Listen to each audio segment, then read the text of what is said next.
تمام سننے اور دیکھنے والوں کو محبت اور خلوص پر السلام۔ آپ دیکھ رہے ہیں بزم کہانی یوٹیوب چینل۔ معزز ناظرین کرام، آج کی اس ویڈیو میں 1 کروڑ پتی کے فقیر بن جانے کا واقعہ بیان کیا جائے گا۔ حضرت مسیح اللہ خان صاحب ایک واقعہ سنایا کرتے تھے۔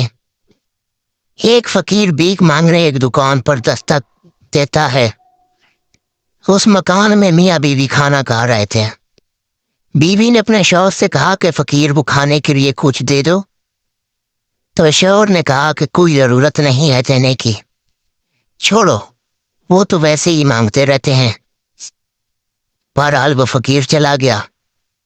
اس کے بعد اس شوہر کے حالات بگڑنے لگے اور وہ مالداری کی سیڑھی سے فقیری کی طرف اترنے لگا۔ یہاں تک اس کی نوبت آئی کہ وہ اپنے گھر کے سامان بیچنے لگا۔ پھر اس نے اپنی بیوی سے کہا کہ میں اب تم کو اپنے پاس رکھنے کی اور نفقہ کی طاقت نہیں رکھتا، اس لیے میں تم کو چھوڑ دینا چاہتا ہوں۔ چنانچہ اس نے اپنی بیوی کو چھوڑ دیا۔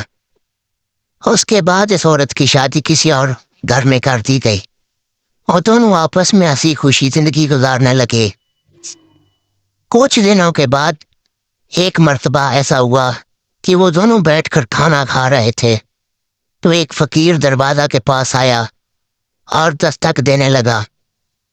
تو شوہر نے بیوی سے کہا کہ کچھ دے دو۔ عورت دینے کے لیے گئی تو وہ فقیر کو دیکھتی ہی زاروں قطار رونے لگی۔ اس کے شوہر نے پوچھا کیوں، کچھ چھیڑ چھاڑ تو نہیں ہوئی؟ وہ کچھ بولی نہیں، صرف رو رہی تھی۔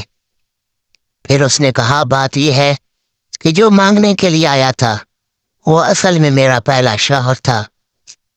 ایک مرتبہ ہم دونوں کھانا کھا رہے تھے، ایک فقیر مانگنے آیا۔ میں نے اس سے کہا تھا کہ فقیر کو کچھ دے دو، لیکن وہ نہیں مانا، تو وہ فقیر چلا گیا، جس کی وجہ سے آج اللہ نے خود اسے فقیر بنا دیا ہے۔ اس کے بعد دوسرے شوہر نے بیوی سے کہا اس دن جو فقیر تمہارے دروازے پر مانگنے آیا تھا وہ میں ہی تھا، اللہ نے مجھے امیر بنا دیا اور اسے میرے دروازے پر فقیر بنا کر بھیج دیا۔ اللہ اکبر۔ بھائیو، اس واقعہ میں بڑی عبرت ہے کہ اللہ جسے چاہتے ہیں امیر بناتے ہیں، جسے چاہتے ہیں سیکنڈوں میں فقیر بنا دیتے ہیں۔